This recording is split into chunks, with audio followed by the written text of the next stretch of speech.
যে কোনো নাগরিক যে কোনো বিষয়ে কারো বিরুদ্ধে থানায় এফআইআর করতে পারেন, আদালতে গিয়ে এই পিআইএল করতে পারেন, এটা আলাদা ব্যাপার। থানা কর্তৃপক্ষ যে আইনানুগভাবে এটা গ্রহণযোগ্য হবে কি হবে না তার বিচার করবেন, আদালতেও তাই। কিন্তু প্রায় এ প্রসঙ্গে আমাদের রাজ্যের মাননীয় মুখ্যমন্ত্রী ডাক্তার মানিক সাহা তিনি গতকাল কৈলাসহরে একটা সরকারি একটা কর্মসূচিতে, পার্টির কর্মসূচি রাষ্ট্রীয় কর্মসূচি হলো আলাদা, সেখানে যা খুশি বলেন তারা বলতেই পারেন, কিন্তু একটা সরকারি কর্মসূচিতে সেখানে এসে এই কথাগুলি বলছেন। আমি তো বলবো তিনি যে চলমান যে ঘটনাগুলি এই সরকারকে কেন্দ্র করে তাদের এই বিদ্যুৎ ব্যবস্থা, বেকার যুবক থেকে শুরু করে গ্রামীণ মানুষের কাজের ব্যবস্থা, আইন শৃঙ্খলা, যোগাযোগ ব্যবস্থা, সার্বিকভাবে ত্রিপুরাজ্যের এই সরকারের তাদের অপদার্থতা, অকর্মণ্যতা যত বেশি এটা ব্যাগ্রভাবে আজকে এই জনসমক্ষে উঠে আসছে। প্রতিদিন সমাজের বিভিন্ন অংশের মানুষ, কোথাও ছাত্রছাত্রীরা, কচিকাচারা, কোথাও গ্রামের কৃষক, কোথাও গ্রামবাসী, কোথাও বেকার যুবক এবং অন্যরা যে স্বতঃস্ফূর্তভাবে রাস্তা রুখো করছেন, অফিস কাছারিতে ধর্ণা দিচ্ছেন, সোশ্যাল মিডিয়াতে প্রায় সমালোচনার বন্যা বইছে, পত্রপত্রিকাগুলোতে পাতায় পাতায় শুধু দুর্নীতি দুর্নীতি দুর্নীতি, তার একটা জবাব দিতে পারছে না। তার সাথে গত 10 তারিখে 10ই আগস্ট 4টি বামপন্থী সংগঠন ত্রিপুরাজ্যের মধ্যে যে ঐতিহাসিক একটা গণ আন্দোলন সংগঠিত করেছে, জেল ভরো, হাজার হাজার মানুষ রাস্তায় নেমে এসছে। তো মুখ্যমন্ত্রী চোখে শস্যফুল দেখছেন, কি বলবেন কি বলছেন না। হ্যাঁ, কমরেড মানিক সরকার তিনি আমাদের পার্টির একজন বরিষ্ঠ নেতা, গণ আন্দোলনে সক্রিয় থেকে সর্বত্র নেতৃত্ব দিচ্ছেন। সেদিন এই জেলবরো সেখানে যখন পুলিশ, এই এক্সিকিউটিভ বা পুলিশ আমাদেরকে গ্রেপ্তার করেছে,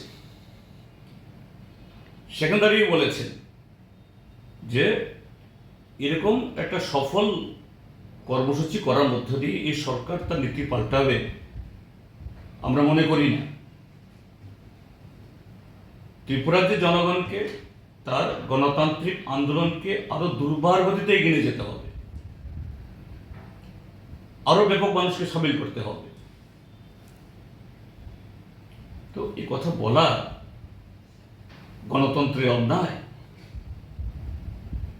আর তিনি তার এই বক্তব্যের এটাকে আরো সাপোর্ট দিতে গিয়ে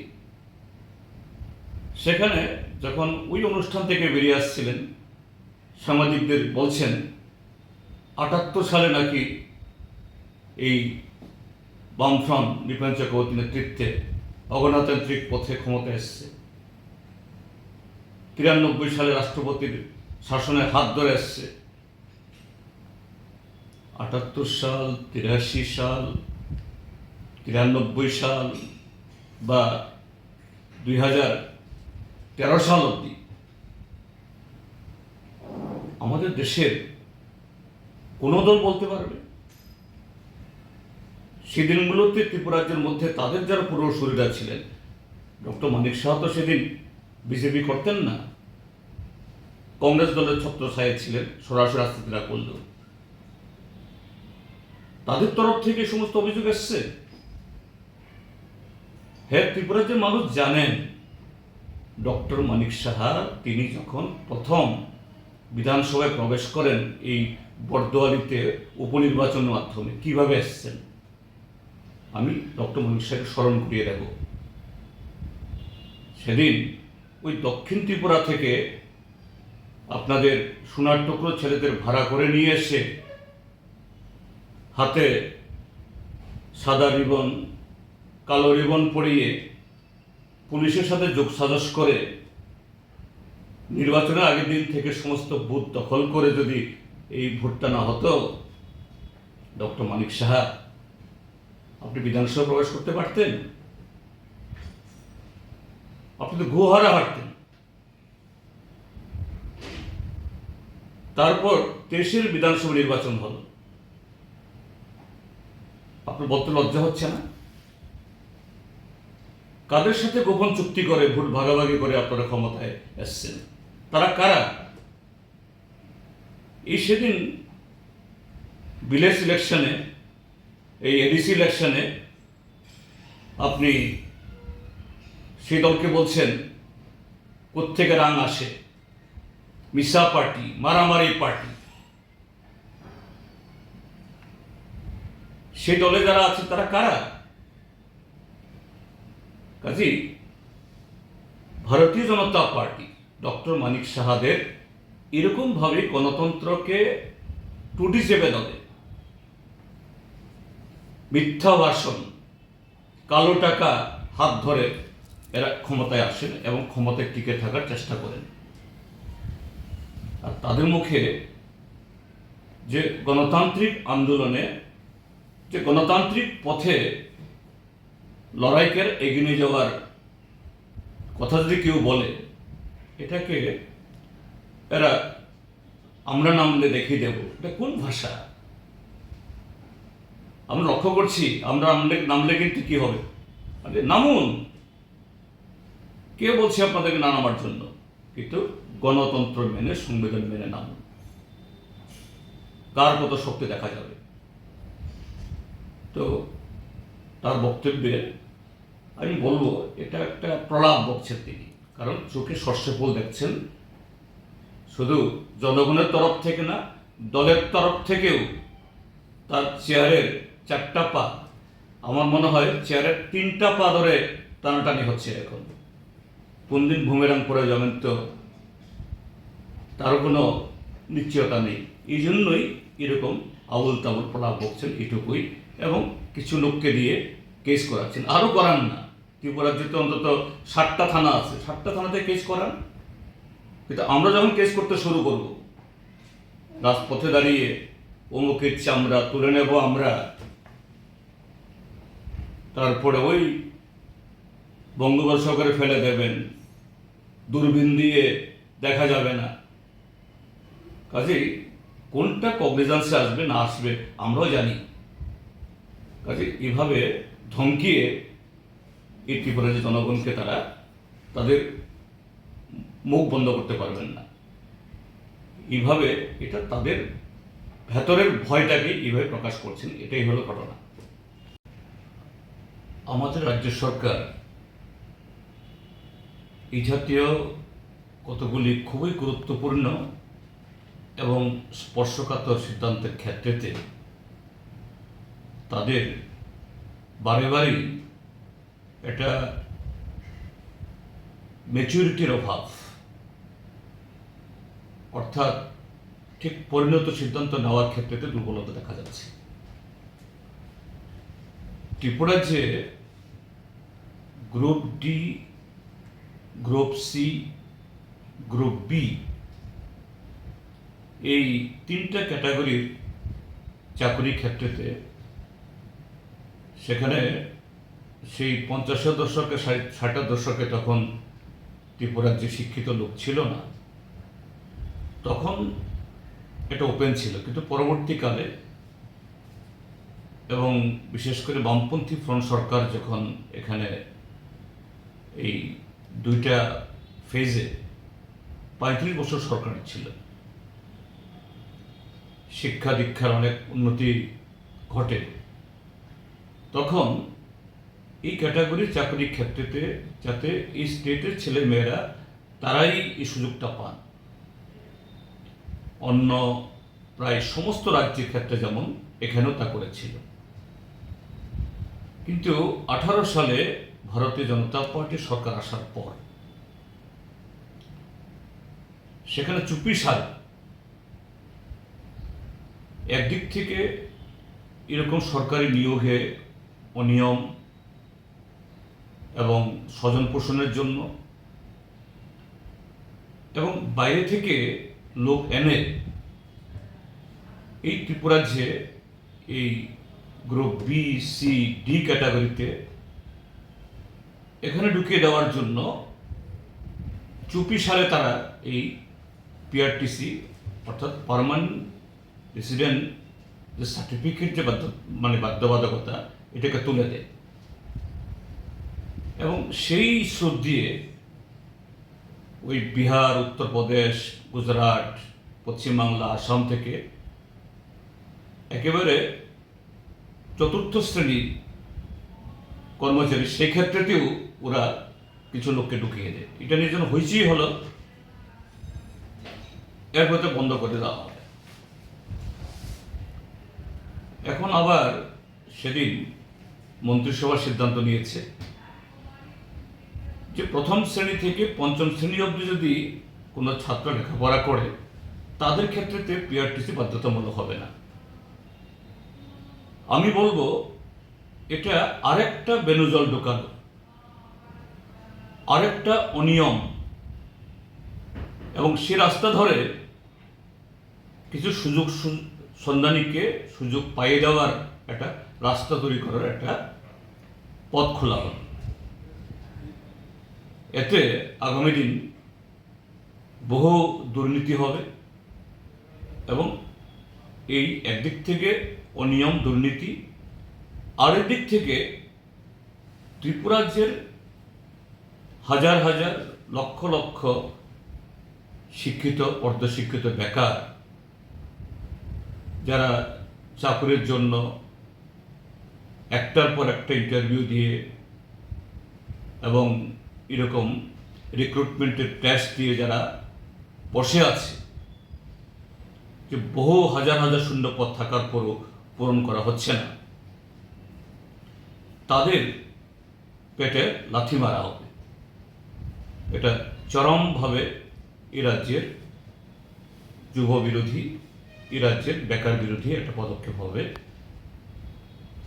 আমরা বলবো সরকার তাদের সিদ্ধান্ত অতি সত্বর প্রত্যাহার করুক। হ্যাঁ, ত্রিপুরাজ্যের ক্ষেত্রেতেও ত্রিপুরাজ্যের সরকারের যে সমস্ত ক্ষেত্রেতে আমাদের রাজ্যে সেরকমভাবে উপযুক্ত দক্ষ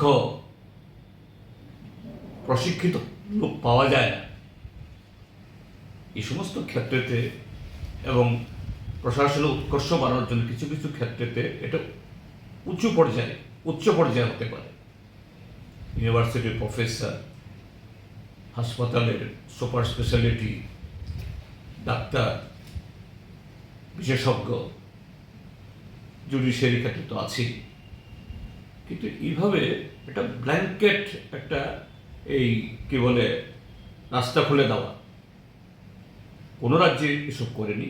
এবং আরও বেশি আশ্চর্যের হলো, এটা খুবই কাকতালীয়, ত্রিপুরা রাজ্যের বিজেপি সরকার যখন এই সিদ্ধান্ত ঘোষণা করছে ঠিক সেদিনেই অরুণাচল প্রদেশের সরকার, সেখানেও বিজেপি সরকার, সেখানে তারা বলছে অরুণাচল রাজ্যে সরকারি কোনো চাকরি পেতে গেলে পরে সমস্ত স্তরে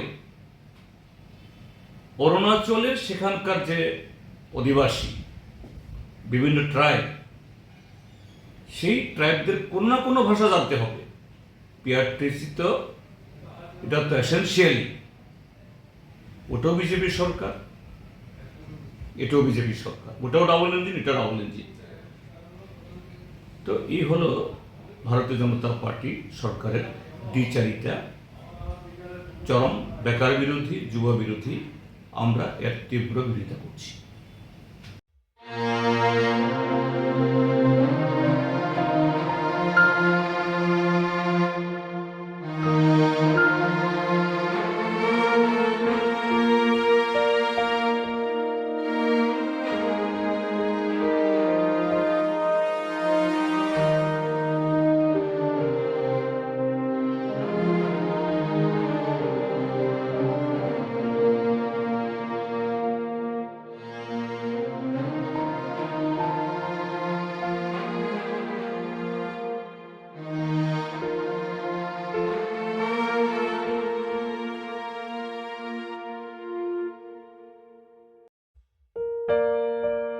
Tripura Tribal Areas Autonomous District Council TTAADC wishes everyone a very happy Independence Day.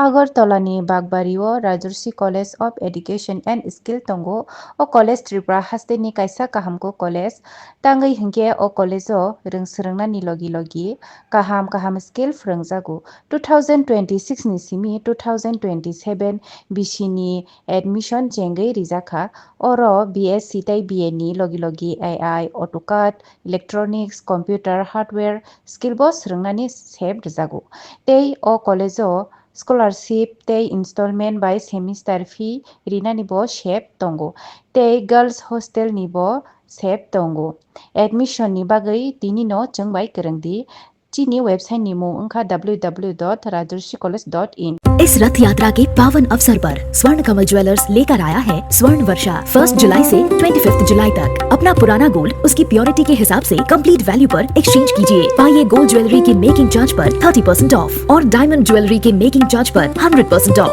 Her purchase पर अशोर्ड गिफ्ट्स भी और सिर्फ बिल अमाउंट का 25% पे करके अपना गोल्ड रेट आज ही बुक कीजिए। तो इस रथ यात्रा खुशियों के साथ बचतों की भी हो। स्वर्ण वर्षा स्वर्ण कमल ज्वेलर्स, विश्वास, गुणवत्ता और बेहतरीन डिजाइन का नाम। Terms and conditions apply.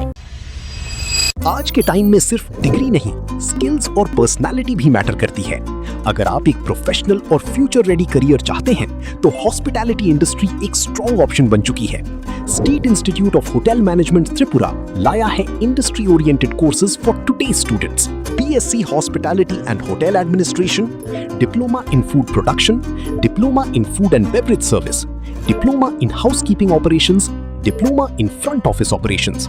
यहाँ स्टूडेंट्स को मिलता है practical training, professional grooming, hands on learning और रियल इंडस्ट्री एक्सपोजर। बॉयज और गर्ल्स हॉस्टल फैसिलिटीज भी अवेलेबल हैं।